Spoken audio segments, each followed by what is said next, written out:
नमस्कार मित्रांनो, मी ॲडव्होकेट महादेव साळुंखे आपल्या सर्वांचं सहर्ष स्वागत करतो. आपण गेल्या आठवड्यामध्ये खरेदी पत्र करताना घ्यावयाची काळजी असा एक पार्ट 1 केला होता आणि त्या भागामध्ये खरेदीदारानं कोणत्या प्रकारची काळजी घेतली पाहिजे हे सगळं त्याच्यामध्ये त्या खरेदी पत्रामध्ये काही गोष्टी नमूद असले पाहिजेत ते मी सांगत होतो आणि तो भाग चतुर्सीमेपर्यंत आलेला होता. आता चतुर्सीमा झाल्यानंतर त्या दस्तामध्ये काय नमूद पाहिजे, तर त्या दस्तामधली सगळ्यात महत्वाची गोष्ट जी आहे ती कन्सिडरेशन अमाऊंट. कन्सिडरेशन अमाऊंट म्हणजे मराठीमध्ये जी जमीन आपण खरेदी करत असतो त्या खरेदी करणाऱ्या जमिनीचा जो मोबदला असतो तो मोबदला आपण त्या दस्तामध्ये लिहित असतो. आता बऱ्याचदा असं होतं, बऱ्याचदा म्हणण्यापेक्षा सर्रास असं होतं की जमिनीचे 2 भाग असतात, म्हणजे 2 मोबदले असतात. एक मोबदला म्हणजे की गव्हर्नमेंटनं जो रेडी रेकनर जाहीर केलेला आहे, शासनाच्या दराप्रमाणे एक दर निश्चिती केलेली असते, ज्या त्या भागामध्ये त्याचा एक दर ठरला असतो, त्याला आपण रेडी रेकनर रेट म्हणतो. मग रेडी रेकनर जो आहे त्या रेडी रेकनरवर आपण त्याच्यामध्ये मुद्रांक शुल्क भरत असतो. आता माणसांची सवय अशी असते की जर बाजारभावानं किंमत जर दस्तावर जास्त दाखवली तर मुद्रांक शुल्क सुद्धा जास्त द्यावं लागतो आणि मुद्रांक शुल्क आणि रजिस्ट्रेशन फी हे जास्त जाते, ती कमी करावी, ती वाचवावी या कारणाकरता म्हणजे खरेदीदार काय करतो की जरी समजा 50 लाख रुपयांना व्यवहार ठरलेला असेल, म्हणजे बाजार मूल्य रेडी रेकनरचा दर हा गव्हर्नमेंटने निश्चित केलेला दर असतो जमिनीचा आणि बाजारभाव हा त्या जमिनीच्या बाजूला जो बाजाराप्रमाणे चाललेला दर असतो तो दर असतो. मग एखाद्या ठिकाणी एखाद्या शेतजमीन मिळकतीचा 1 एकराचा दर हा 50 लाख रुपये असेल तर गव्हर्नमेंटचा जो दर असतो तो साधारणपणे 30,000 रुपये किंवा 17,000 रुपये गुंठ्यानं असतो. मग स्टॅम्प ड्युटी वाचावी या कारणाकरता खरेदीदार काय करतो, तर जो ऍक्च्युअल व्यवहार विक्रेता आणि खरेदी यांच्यामध्ये जो करेक्ट व्यवहार ठरलेला आहे तो व्यवहार कागदावर न दाखवता खरेदीदार मुद्रांक शुल्क कमी द्यावं लागावं म्हणून सरकारच्या बाजारभावाप्रमाणे त्याच्यामध्ये मुद्रांक शुल्क भरतो. की त्यावेळेला त्या खरेदीदार आहे त्या खरेदीदाराचे पैसे वाचतात म्हणून खरेदीदाराला थोडा आनंद किंवा लाभदायक वाटत असतं, परंतु ही पूर्णपणे चुकीची गोष्ट आहे. लाखो रुपये किंवा करोडो रुपयाची जमीन मिळकत आपण खरेदी करत असतो त्यावेळेला आपण बाजार मूल्य म्हणजे शासनाच्या रेडी रेकनर प्रमाणे आपण ज्या वेळेला त्याच्यावर स्टॅम्प देतो त्यावेळेला गव्हर्नमेंटकडे त्याची नोंद झालेली असते की या मिळकतीची जी व्हॅल्यू आहे ती 17,000 रुपये किंवा 30,000 रुपये काहीतरी गुंठ्यानं आहे. वस्तुतः 5 लाख रुपये 10 लाख रुपये गुंठ्यानं जरी तुम्ही व्यवहार केला तरी सुद्धा गव्हर्नमेंटच्या रेकॉर्डला तिची व्हॅल्यू हे 17,000 रुपये 20,000 रुपये गुंठ्यानं येत असते. मग याचा दुष्परिणाम काय होतात, त्याचा दुष्परिणाम असे की ज्या वेळेला आपण आपल्या शेतामधून ज्या वेळेला ऍक्विजिशन होतं किंवा रेल्वे साठी भूसंपादन होतं किंवा त्याच शेतातून रस्त्यासाठी भूसंपादन होतं किंवा महानगरपालिका नगरपालिका यांच्या लगत जर शेत असेल तर क्रीडांगण त्याचबरोबर इतर सुविधा निर्माण करण्याकरता सुद्धा ऍक्विजिशन होत असतं किंवा ग्रामपंचायतीच्या हद्दीमध्ये सुद्धा ऍक्विजिशन दवाखाना बांधणं असेल, त्याचबरोबर तुमचं शाळासाठीची सुविधा असेल, व्यायामासाठीची सुविधा असेल, क्रीडांगण असेल, अशा अनेक लोकोपयोगी आणि सार्वजनिक गोष्टीसाठी त्याच्यामध्ये आपण गव्हर्नमेंट हे ऍक्विजिशन करतं आणि ज्या वेळेला ऍक्विजिशन केलं जातं त्यावेळेला मग त्या जमिनीचं बाजार मूल्य हे रेडी रेकनरचा जो दर आहे, म्हणजे तुमचा जर दस्त हा रेडी रेकनर प्रमाणे जर केला असेल तर तुम्हाला त्या बाजारभावाच्या 4 पट रक्कम दिली जाते. याचा अर्थ तुम्ही दस्तामध्ये 17,000 रुपये रक्कम लिहिली असेल तर 17च्या 4 पट रक्कम तुम्हाला मिळणार. म्हणजे काय, भविष्यामध्ये तुम्ही तुमचं नुकसान लिहून ठेवलं असतं त्या दस्तामध्ये. ही ऍक्विजिशनला तुम्ही जर वस्तुस्थितीमध्ये ऍक्च्युअल मोबदला जो तुमच्यामध्ये ठरला होता तो दस्तामध्ये लिहिला असेल तर गव्हर्नमेंटचं रेडी रेकनर जरी कमी असेल तरी तुमचा जो ऍक्च्युअल व्यवहार त्याच्यामध्ये सरासरीनं कन्सिडर केलं जातं आणि तुम्ही तुमचा जो भूसंपादनाचा मोबदला आहे तो वस्तुस्थितीमध्ये शासनाला जास्त द्यावा लागतो. आता मग काही घटनामध्ये असे झालं की आता नॅशनल हायवे नंबर 4चे ऍक्विजिशन काही ठिकाणी नवीन झालं. अशा वेळेला त्या नॅशनल हायवे नंबर 4च्या ऍक्विजिशन मध्ये काही शेतकऱ्यांना कमी मोबदला आला म्हणून काही शेतकऱ्यांची तक्रार झाली. वस्तुस्थितीमध्ये 4 लाख रुपये गुंठा दर आहे, 5 लाख रुपये, 10 लाख रुपये आणि गव्हर्नमेंटनं आम्हाला त्याच्या 4 पट द्यायला पाहिजे किंवा गव्हर्नमेंटनं आम्हाला कमीत कमी 8 लाख रुपये 10 लाख रुपये तरी द्यायला पाहिजे अशी शेतकऱ्यांची मागणी असते. परंतु त्या भागामध्ये जे दस्त झालाय त्या दस्तांचं सगळं अवलोकन केल्यानंतर गव्हर्नमेंटनं त्याची जी व्हॅल्यू ठरवलेली असते, जी कन्सिडरेशन अमाऊंट ठरवली असते त्या दस्तांचा विचार करून ठरवलेली असते.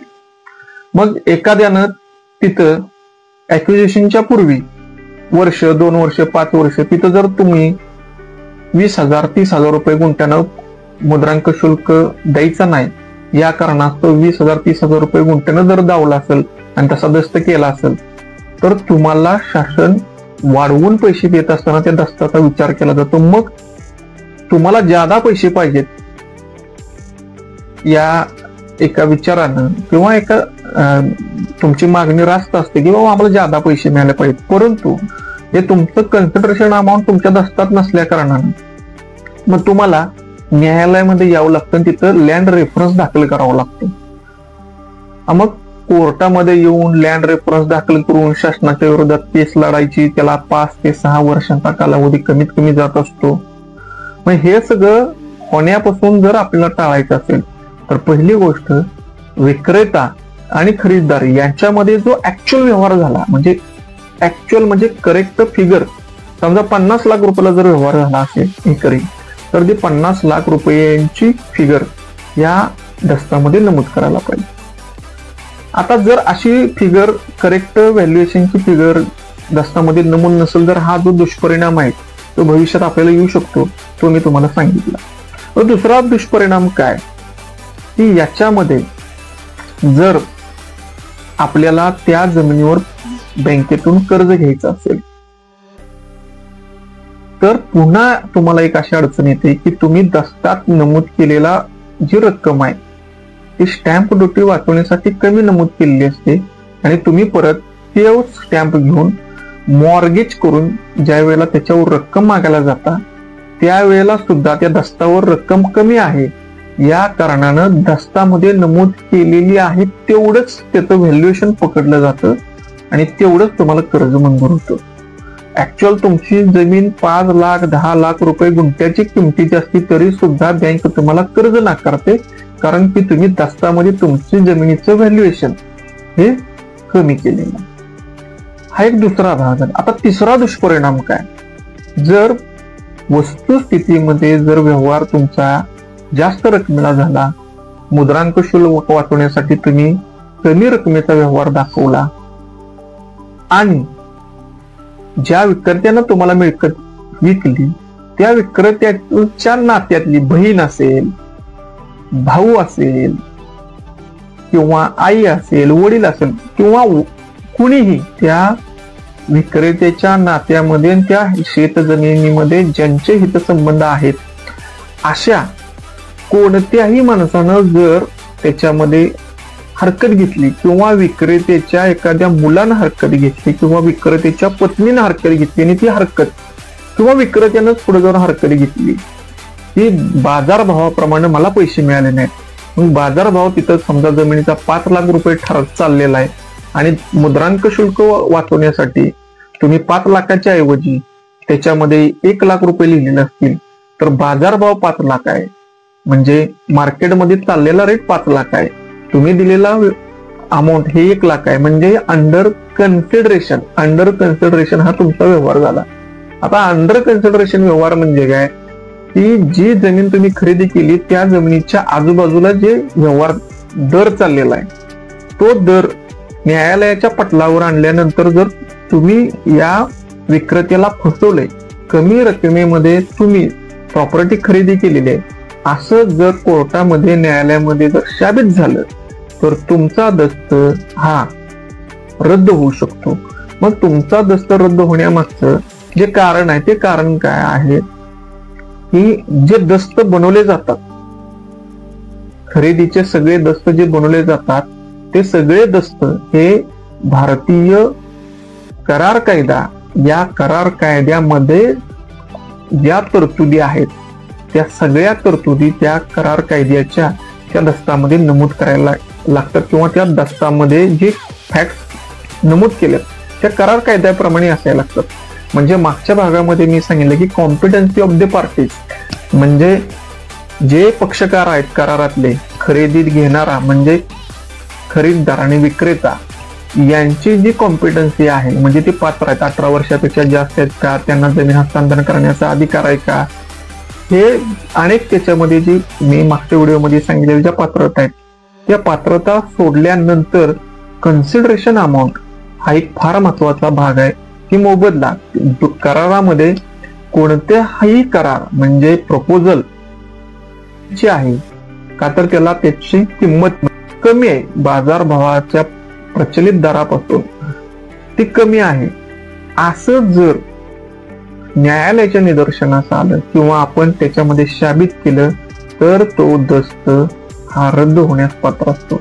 म्हणजे आपण जो मुद्रांक शुल्क वाचवण्यासाठीचा जो खटाटोप केलेला असतो तो खटाटोप भविष्यात तुम्हाला अशा पद्धतीनं अडचणी निर्माण करू शकतो. म्हणून खरेदीदारांनी ही काळजी घेतली पाहिजे की आपण अंडर कन्सिडरेशन दस्त करू नयेत. आपण मुद्रांक शुल्क वाचवण्याच्या नादाखाली लय तर फार तर 5-10 हजार रुपये किंवा 5-25 हजार रुपये वाचवतो, परंतु भविष्यात तुम्हाला त्याच्यामुळं अनेक अशा अडचणी निर्माण होत असतात. तर याच्यामध्ये 2 नंबरचा जो भाग आहे तो म्हणजे कन्सिडरेशन अमाऊंट. आता दस्तामध्ये पक्षकारांची नावं झाली, त्यांची सक्षमता झाली, त्याच्यानंतरचा जो दस्तामध्ये जी मिळकत आहे तिचं वर्णन झालं, ते वर्ग 1 चे आहे का, वर्ग 2 चे आहे का, त्याच्यावर कुणाचं कर्ज आहे का, त्याच्या चतुर्सीमा जागेवर जाऊन पाहिल्या पाहिजेत. आणि दस्त चतुर्सीमा झाले की मग दस्तामध्ये सगळ्यात महत्वाची गोष्ट काय तर कन्सिडरेशन अमाऊंट लिहिली पाहिजे. आणि ती कशी लिहिली पाहिजे ते मी आपल्याला सांगितलं. तर त्याच्यानंतर त्या दस्तामध्ये सगळ्यात महत्वाचा मोस्ट इम्पॉर्टंट जो मजकूर येतो त्याला आपण कंटेंट ऑफ द डीड म्हणतो. तो कंटेंट ऑफ डीड म्हणजे त्याच्यातला जो मजकूर आहे तो मजकूर खूप खूप खूप महत्वाचा. आणि आपल्या प्रॉपर्टी जी आपण खरेदी केलेली आहे, प्रॉपर्टी खरेदी करणं ही सगळ्यांचं स्वप्न असतं.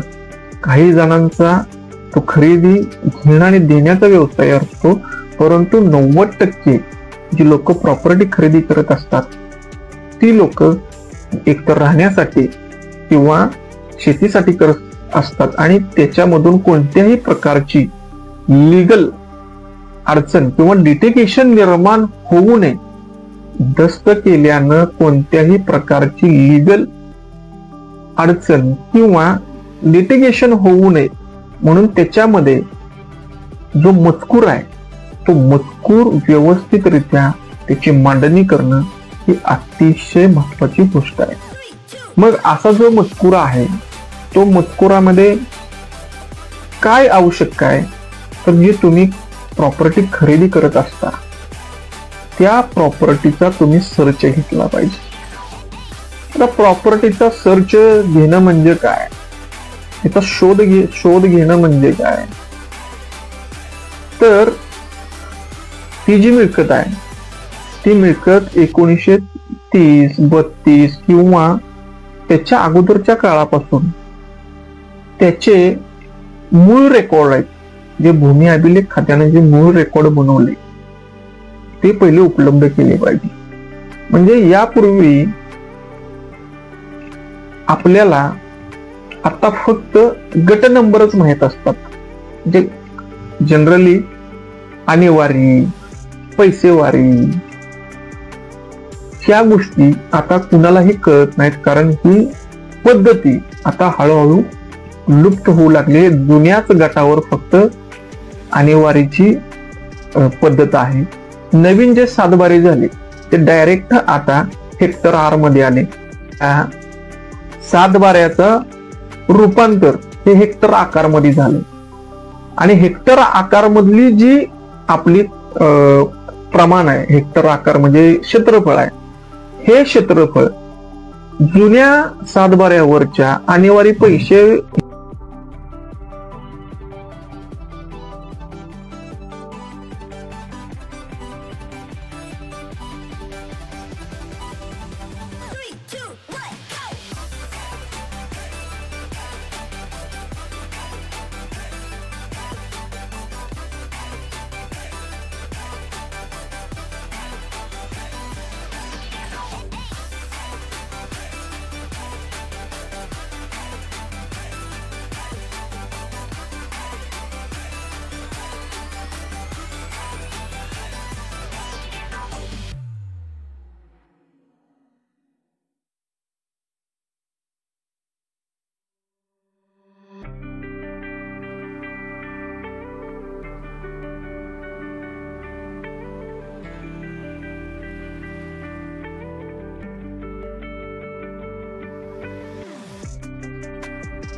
वस्तुस्थिती काय घडली की ज्यांच्याकडे वहिवाटी आहे त्यांना त्या शेत जमिनीचा मोबदला मिळाला नाही, म्हणून ज्यांच्याकडे वहिवाट आहेत त्या शेतकऱ्यांनी तक्रार केली की आमच्याकडे वहिवाट आहे, आमचा एक्विजिशन झालंय पण आम्हाला मोबदला मिळत नाही. मग त्यावेळेला नॅशनल हायवेच्या ऑफिसरनी सांगितलं की तुमची वहिवाट आहे ही मान्य आहे, तुमच्यातनं रस्ता गेला ही मान्य आहे, पण तो 7/12 तुमच्या नावावर नाही. म्हणजे खरेदी पत्र करताना हे जे रेकॉर्ड आहे हे रेकॉर्ड आपल्याला पूर्णपणे तपासून बघितलं पाहिजे की त्याप्रमाणे आपली वहिवाट आणि नकाशाप्रमाणे तो गट त्याच जागेवर आहे यासाठी तो सर्च घेतला पाहिजे. हे सर्च घेतल्यानंतर जुने 7/12 ते जुने 7/12 त्या जुने 7/12वरची जी जो आपला विक्रेता आहे त्या विक्रेत्याला जुन्या सातबाऱ्याप्रमाणे आजपर्यंत विक्रेत्याला कुठल्या कुठल्या हस्तांतरानं किंवा मृत्यूपत्रानं किंवा वारसा हक्कानं ही प्रॉपर्टी आलेली आहे हे आपल्याला शोधायला पाहिजे. आणि हे प्रॉपर्टी आपण शोधल्यानंतर हे सगळं जो आपला शोध झाला तो शोध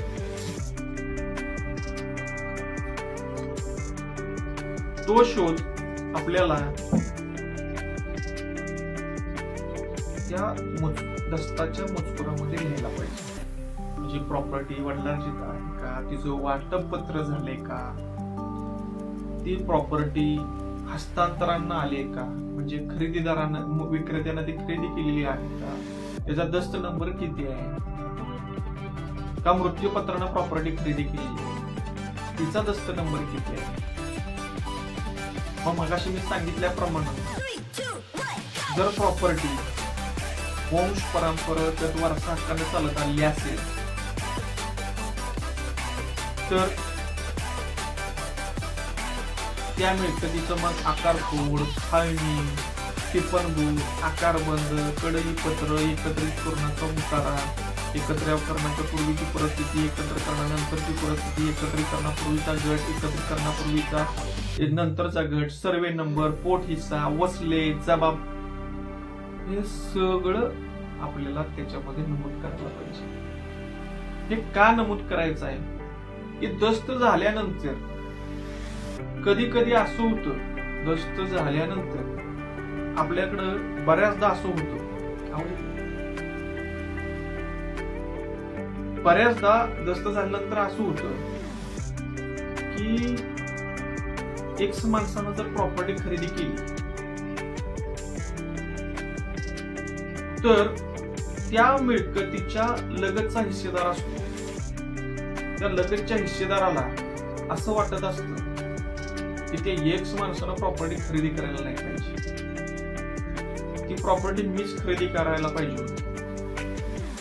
बर तो विक्रेता असतो, तो विक्रेता सुद्धा त्या लगत हिस्सेदाराला अगोदर विचारत असतो, पण तो काय करतो, मी शेजार आहे, माझ्याशिवाय तो कोणालाच देणार नाही, दुसऱ्याला दिलं तर मी त्याची अडवणूक करेल, अशा पद्धतीचं त्याच्या मनात धारणा झालेली असते. कमी भावात मिळते का बघूया म्हणून तो त्याला टाळायचा प्रयत्न करतो. आणि अशात काय होतं की दुसरा कोणतरी म्हणजे एक्स नावाच्या व्यक्ती तिथं प्रॉपर्टी खरेदी करतो. मग एक्स नावाच्या व्यक्तीनं प्रॉपर्टी खरेदी केली की तो लगेच हिस्सेदार मग तिथं जाऊन क्लेम करायला म्हणतो, आमचं वाटपच झालं नाही, आमची प्रॉपर्टी वडिलार्जितच आहे, आम्ही अशीच वहिवाटतोय, आम्ही अशीच खातोय, सरसमिरावना मारणार आमचं वाटपच नाही झालं. म्हणजे असे कोणत्याही पद्धतीचे अडचण हे तुम्हाला त्याच्यामध्ये भविष्यात येऊ शकते.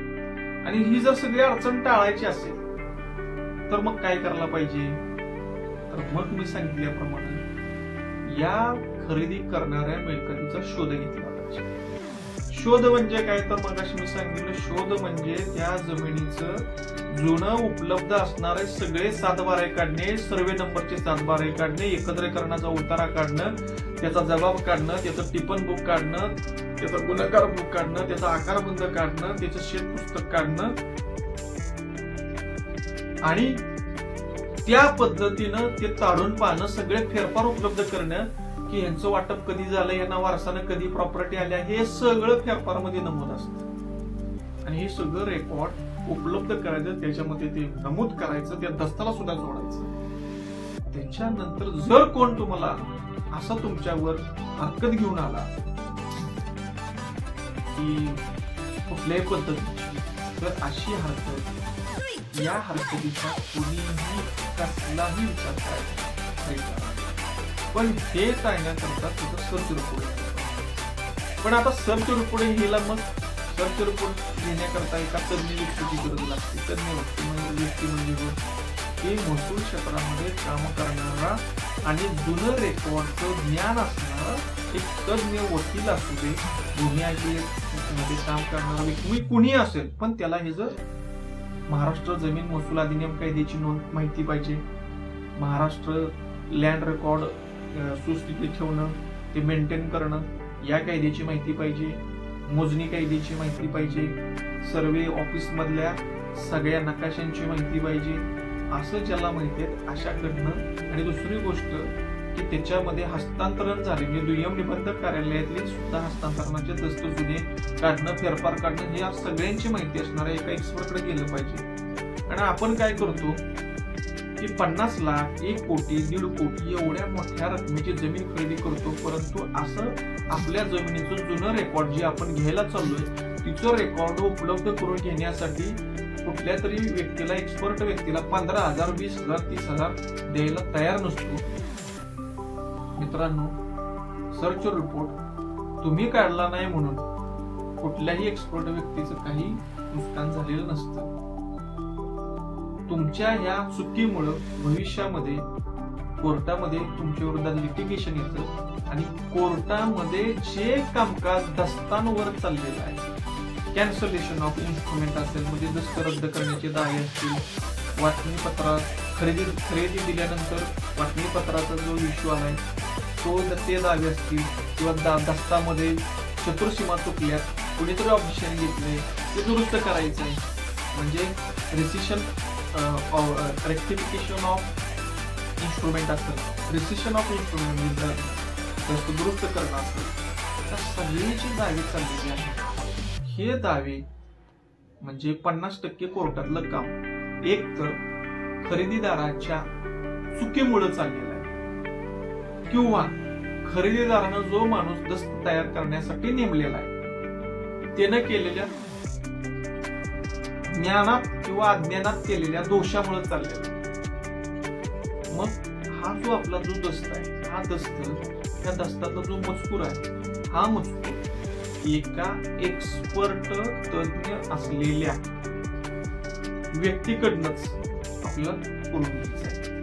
म्हणजे काय, करोडो लाखो रुपयांच्या किमतीची मिळकत आपण घेतो आणि ते दस्त ड्राफ्टिंग करायला किंवा सर्च करायला आपल्याला पैसे घालवायची मानसिकता नसते, किंवा मुद्रांक शुल्क घालवण्याची मानसिकता नसते, ही एकदम चुकीची आहे. ती तुम्हाला भविष्यात जी तुम्ही ह्याचं जी रक्कम वाचवता ती रक्कम त्याच्या काही पटीनं, 5 पटीनं, 10 पटीनं किंवा कोर्टामध्ये घालवावी लागते. आणि नुसती रक्कम घालवावी लागत नाही, तर कोर्टामध्ये वेळही जात असतो, वकिलांची फी जाते, तुम्हाला होणारा मानसिक ताप असतो, जाण्याचा खर्च असतो. मुळात तुमचं मेंटल डिस्टर्बन्स असतं की एवढी रक्कम घालून की तुमचं प्रॉपर्टी लिटिगेशन कोर्टात आहे. म्हणून त्याच्यामध्ये जो मजकूर आहे तो मजकूर हा महत्वाचा भाग आहे आणि तो लिहिण्याकरता तुम्हाला एक्सपर्टची गरज आहे. तर मित्रांनो, हा जो आपला आजपर्यंत म्हणजे आजचा जो भाग झाला तो कन्सिडरेशन आहे म्हणून आणि मजकुराबाबतचा. आता त्याच्यानंतरचा जो पार्ट आहे की त्याच्यामध्ये 2 पार्ट जे खूप अजून मोस्ट इम्पॉर्टंट आहेत मजकुरानंतरचे, ते मी तुम्हाला यानंतरच्या दुसऱ्या व्हिडिओमध्ये सांगणार आहे. तुर्तास आज रक्षाबंधन आहे, आपणा सगळ्यांना रक्षाबंधनच्या माझ्याकडून खूप खूप शुभेच्छा.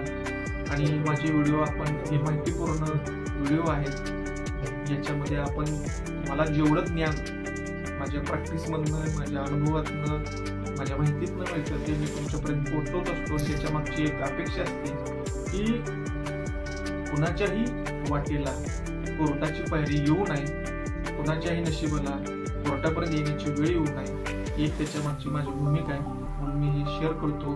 जय हिंद, जय महाराष्ट्र.